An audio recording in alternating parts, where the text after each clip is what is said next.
Out of the blue, my 9-year-old son, Nick, was diagnosed with pediatric cancer. Nick had been complaining of persistent fatigue, and while I never thought it was just regular tiredness, pediatric cancer was the last thing on my mind. From that day, he was forced to be hospitalized for tough treatments. Just being lazy, right? Trying to gain sympathy with something as far-fetched as pediatric cancer. How attention-seeking can you be? Even when I told Michael about Nick's illness, he didn't take it seriously.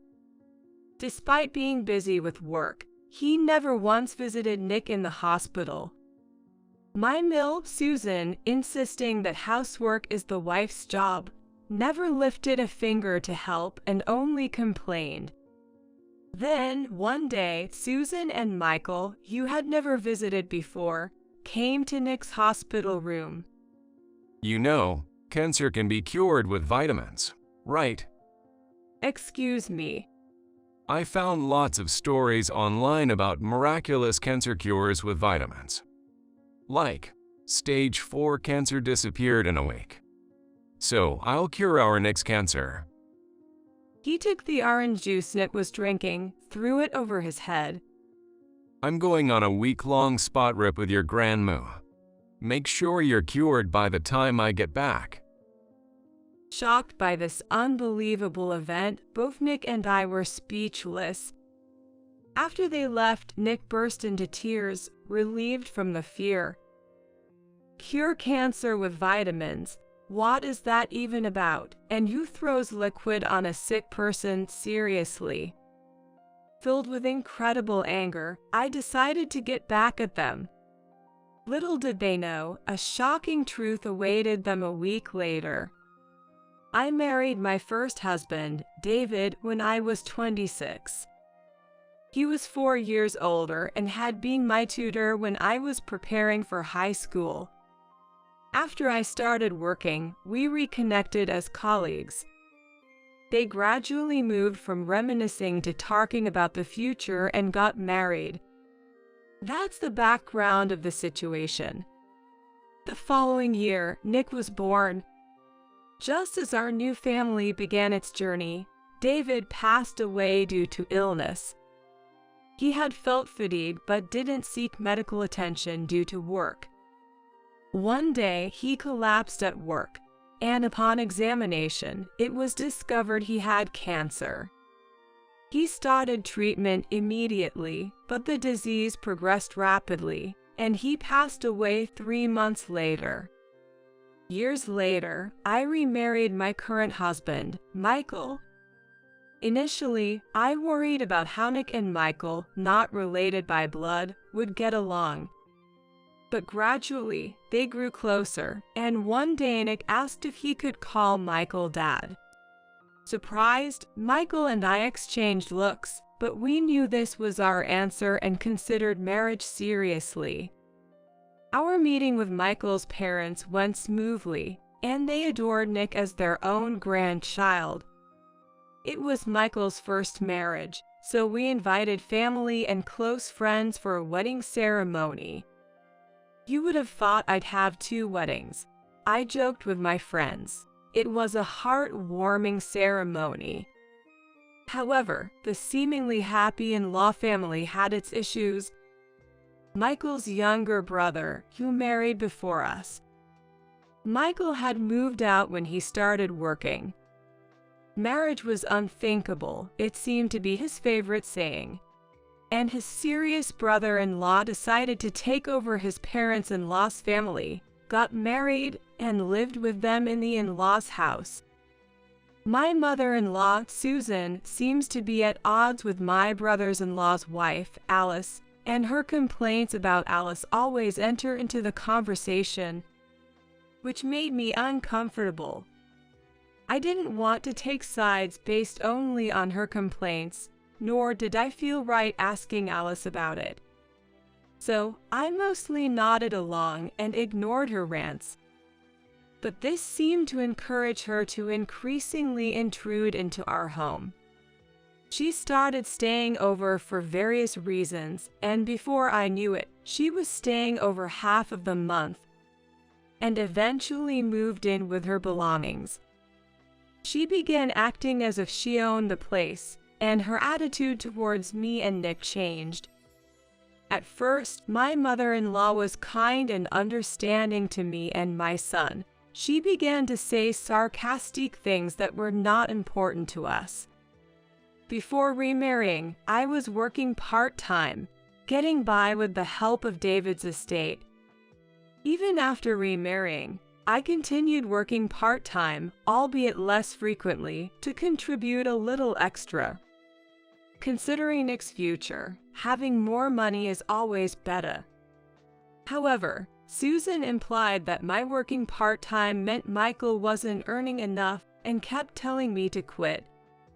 After all, you're a mom and should prioritize parenting. I've never once neglected Nick because of my job. We've managed just fine together. But then, Susan started making snide remarks to Nick. You're the reason your mom struggles. Your new dad even feels embarrassed about you in public. She blamed Nick for making Michael feel uncomfortable and started forcing him to do middle school level workbooks, which were too advanced for a child in lower elementary. He hasn't even learned the basics, and she's making him do middle school workbooks. Of course, Nick couldn't answer any questions and ended up crying. She'd even take away his meals, saying his crying was annoying and that boys shouldn't cry so much. Gradually, Nick became afraid of her and started avoiding being alone with her. What an unlovable brat. He lacks cuteness because he doesn't get enough motherly love. What kind of parenting is this? She said it so that my son could hear her, so my son would often say sorry and apologize to me. It must have been hard for him that I was being blamed because of him. If I confronted Susan directly, she'd take it out on Nick, so I gradually became unable to voice my opinions. But considering Nick's welfare, I couldn't stay silent. I waited for Michael, who was often away for work, to come home and then shared everything about Susan's behavior. But he didn't believe me, insisting that his mother couldn't possibly say such things or treat a child badly. You say my mom's terrible, but maybe you're the one being harsh to her. What? I've heard complaints. You can handle the housework properly. Since we can live on my income, just focus on the house and stop working outside. I was baffled. I'd been told to quit my job but had never forced housework onto Susan. In fact, I had never seen her do any housework. She'd just sit around like the lady of the house, ordering me around. She complained about the seasoning of meals, but I'd never had a chance to taste her preferred seasoning. How could I guess flavors I've never tried? I'm not a mind reader. I almost spoke back many times but always held back. Fearing Nick would become her target. Gradually, Michael's attitude toward Nick and me became colder. Still, coldness was bearable. Sometimes, he'd get so angry it was as if another personality had taken over. He never hit us, but he'd throw things, sometimes hitting Nick. Once, when Nick cried from pain and fear, Michael dragged him outside, saying to stay there until he stopped crying.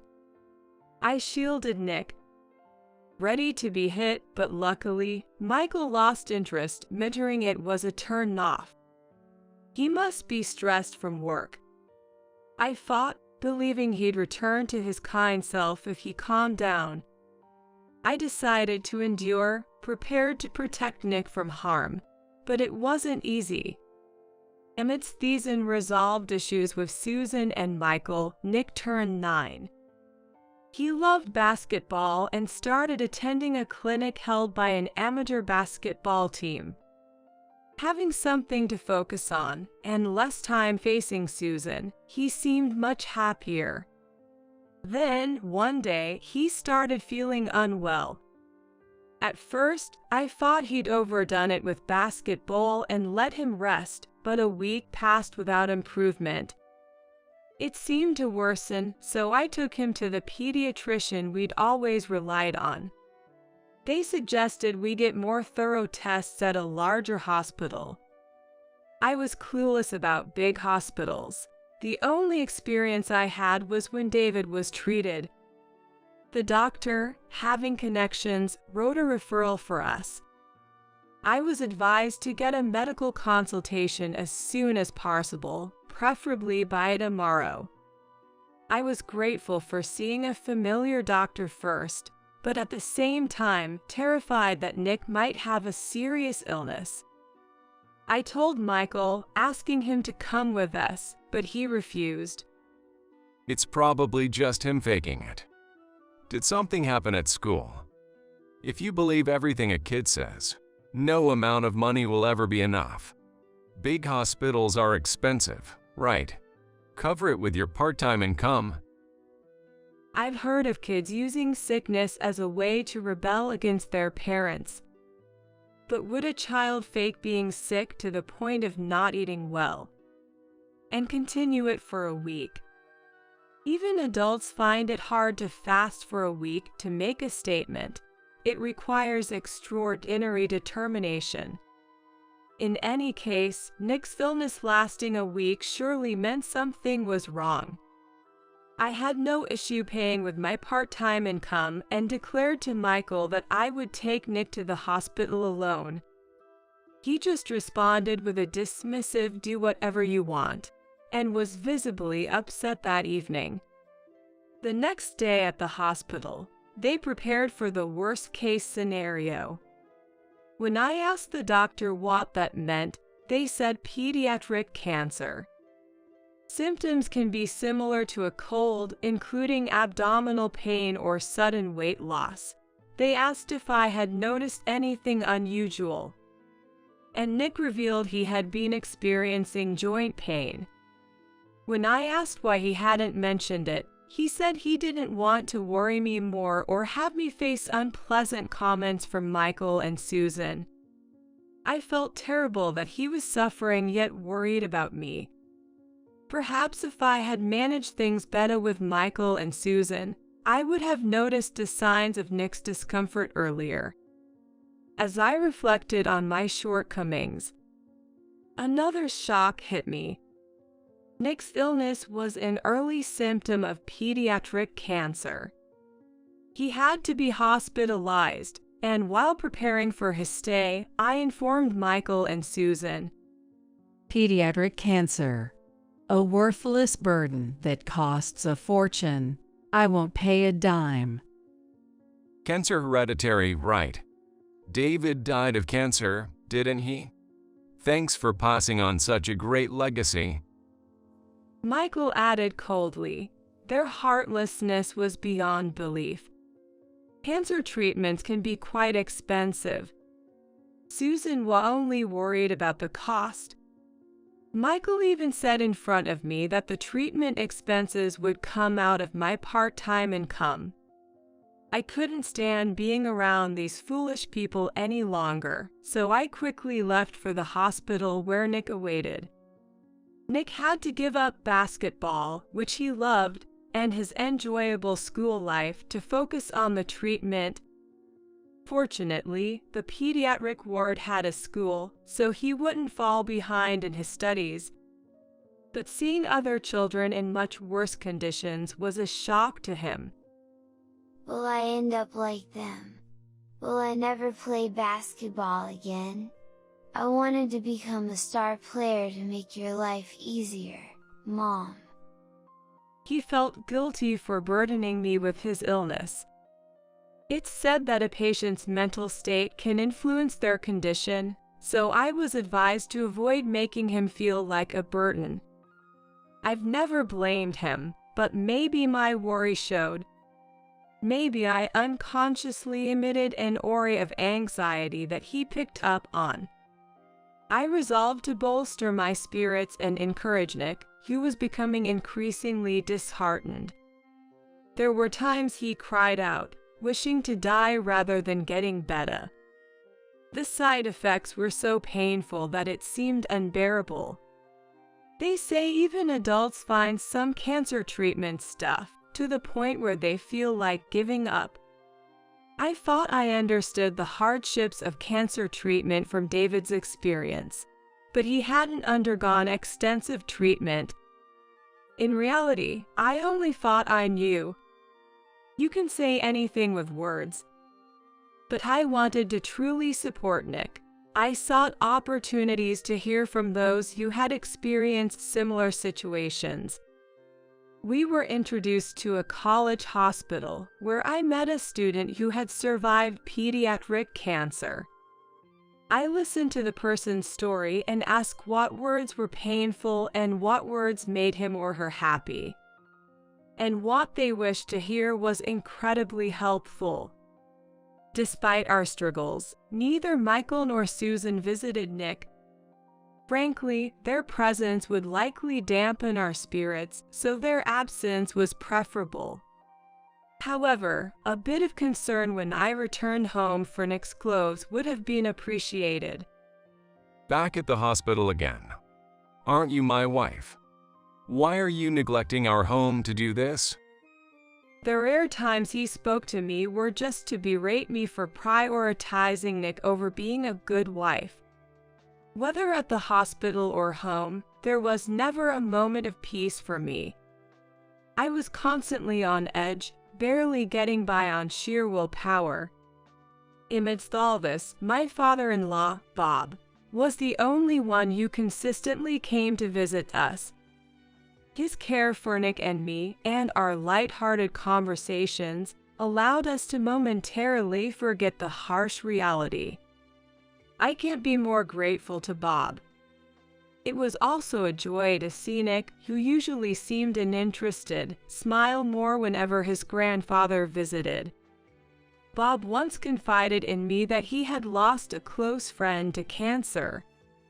Having witnessed the burden on the caregiving family and his friends struggle with harsh treatments, he expressed a desire to help us in any way he could.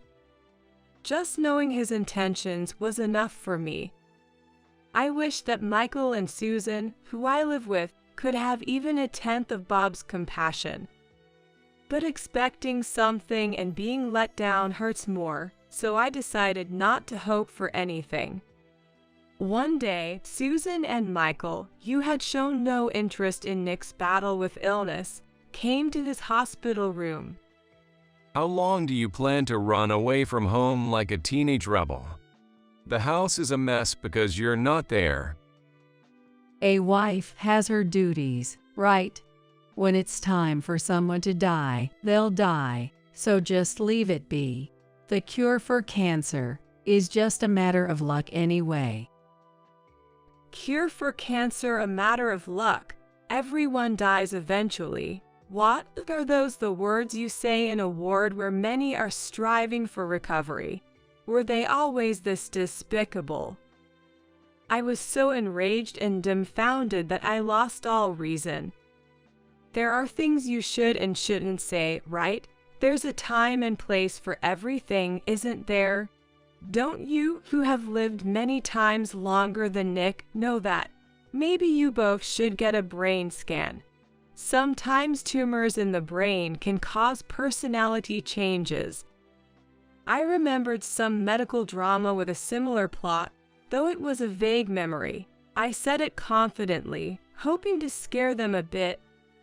You're insulting the mother who raised me. Your son's weak and got cancer because of your poor parenting, right? I read online that cancer can be instantly cured by just taking vitamins. I'll cure him. Michael grabbed Nick's half-finished orange juice and poured it over his head. It was a move so unexpected that I couldn't intervene. Nick and I were so shocked that we could only stand there, stunned. Michael and Susan pointed and laughed at us.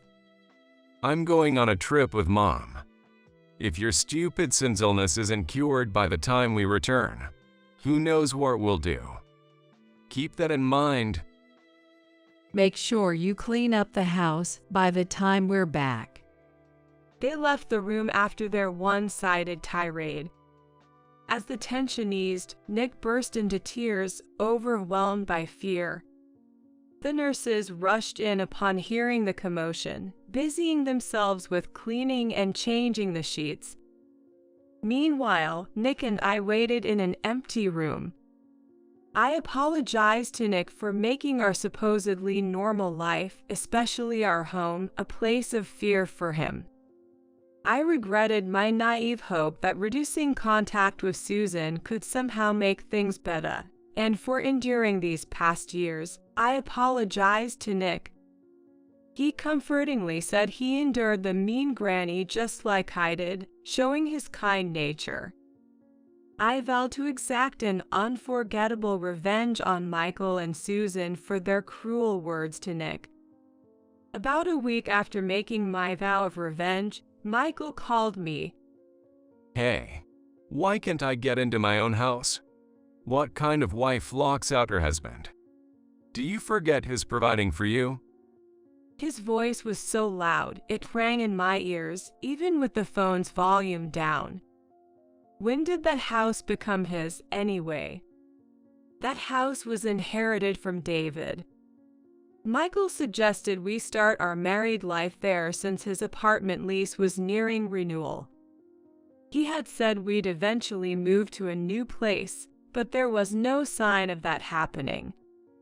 Before remarrying, a friend of David had offered to buy the house, offering a price above market value. I considered it, thinking we'd move to a new home after remarrying, and Michael might feel uncomfortable in David's house. The offer was tempting, with the location and layout being ideal, and they were willing to meet my asking price. However, I couldn't part with the memories of David and kept the house. I told them we could discuss it again when I was ready to sell. However, Michael never mentioned moving out, and Susan made herself at home, leading to our current situation. I recalled someone saying that memories aren't in things but in people's minds. It's only now that I truly understand that sentiment, albeit a bit late. I should have sold the house when Susan started to overstay. When I approached David's acquaintance about selling the house, although it was belated, they were delighted to help. They even apologized for bringing up the sale during a time when I was grieving. The paperwork for the sale had already been completed. They were considerate about my move and Nick's illness, agreeing to work around my schedule for handing over the house. I was grateful, but to truly get revenge on Michael and Susan, I moved out promptly. I sent Michael and Susan's belongings to their family home, charging them for the shipping. Nick and I took only the essentials and had already moved into our new place. When Michael kept insisting it was his house, I reminded him it was inherited from David and belonged to me. He was momentarily taken aback but quickly retaliated. Even if that's true, you had no right to make decisions without consulting me, who lived there with you. I paid for the maintenance, so it's my house. Living in the house, we also faced issues like poor water flow and faulty toilets, signs of deterioration. He argued nonsensically that because he had paid for some repairs, the house belonged to him. I ignored his reasoning and declared my intention to divorce him. Hearing our conversation, Susan interjected. What an ungrateful woman. After accepting you, a remarried woman with baggage, as a daughter-in-law, you want a divorce? Women like you are a nuisance wherever you go. I'm saying I'll disappear from your lives, which should make you happy. Why not just agree to the divorce? You should be relieved to see me go, be honest for once. Caught by the truth, Susan fell silent. I didn't think this gave me the upper hand, though. I had to be extra cautious and not give them any advantage. When I discussed selling the house, David's acquaintance asked if something had happened. I confessed that I had planned to sell the house inherited from David once I found a new place to live with Michael. However, that was delayed due to his procrastination and Susan's domineering presence. I had given up on mending my relationship with Susan long ago. I admitted my indecisiveness in hoping Michael would return to his former self. The acquaintance, after hearing everything, sympathized with our situation and introduced me to a competent lawyer. The lawyer, very supportive, assured me we'd pursue a divorce that would lead to happiness for us. I initiated the divorce through the lawyer, and Michael eventually agreed, finalizing it. There was a reason David's acquaintance was so helpful. They were executives at a company that did business with Michael's employer, and Michael was the responsible officer for that account. When they requested a change of personnel from Michael's company, he was summoned by his boss, who demanded to know what offense he had committed. The company didn't want to lose a major client. Michael, clueless, denied any wrongdoing. However, upon further investigation by his boss, it was revealed that Michael had a bad reputation, and his colleagues confirmed he had been cruel to his stepson. I heard that Michael was going around telling his colleagues and subordinates that his stepson was weak, stupid, and useless. Just recently, he boasted about curing Nick's supposed pediatric cancer by pouring vitamin-rich orange juice over his head. A subordinate checked the website Michael mentioned, finding it suspicious and linked to a scam recently exposed in the news.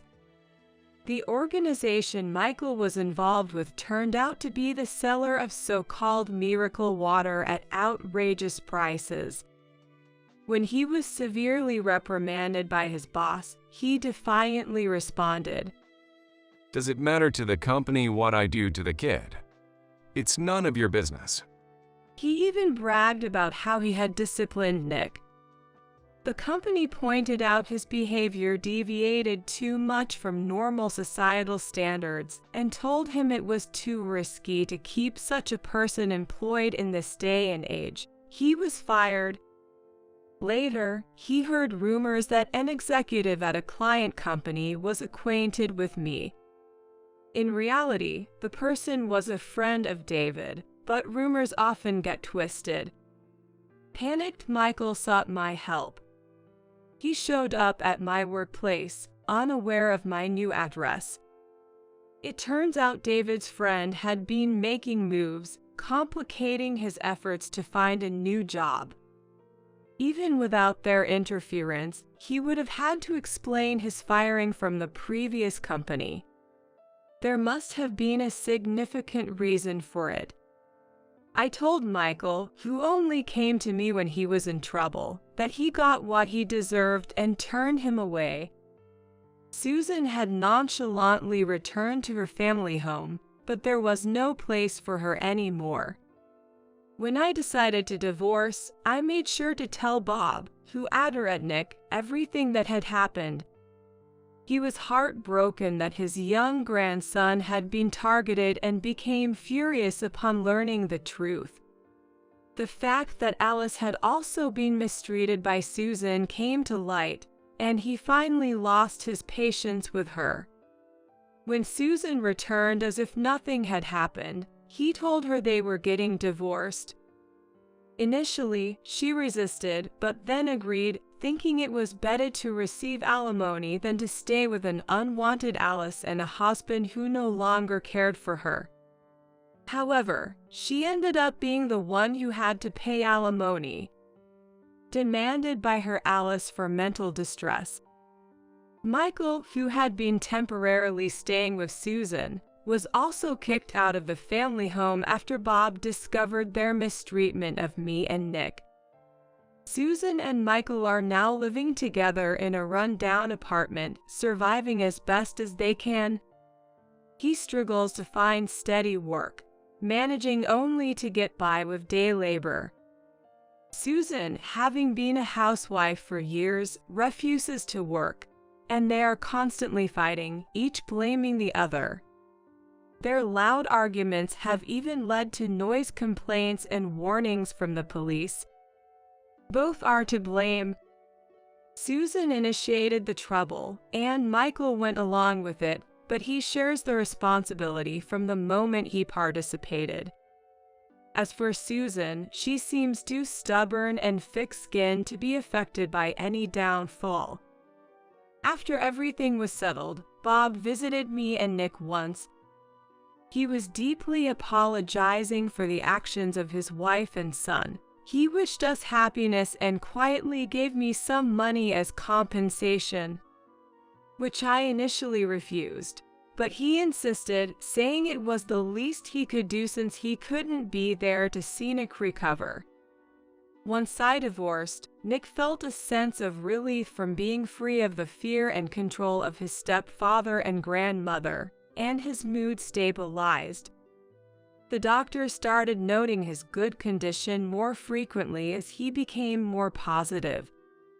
Having goals helped him endure tough treatments without complaints.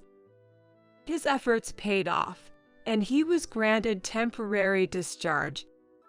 If there were no issues, he could gradually return to normal life while continuing treatment. Over time, his condition further stabilized, allowing him to attend school with some restrictions.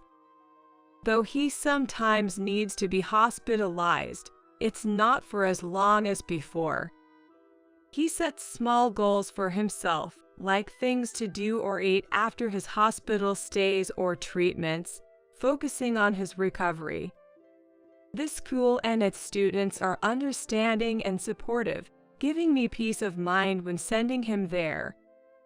I feel relieved and happy seeing his steady recovery.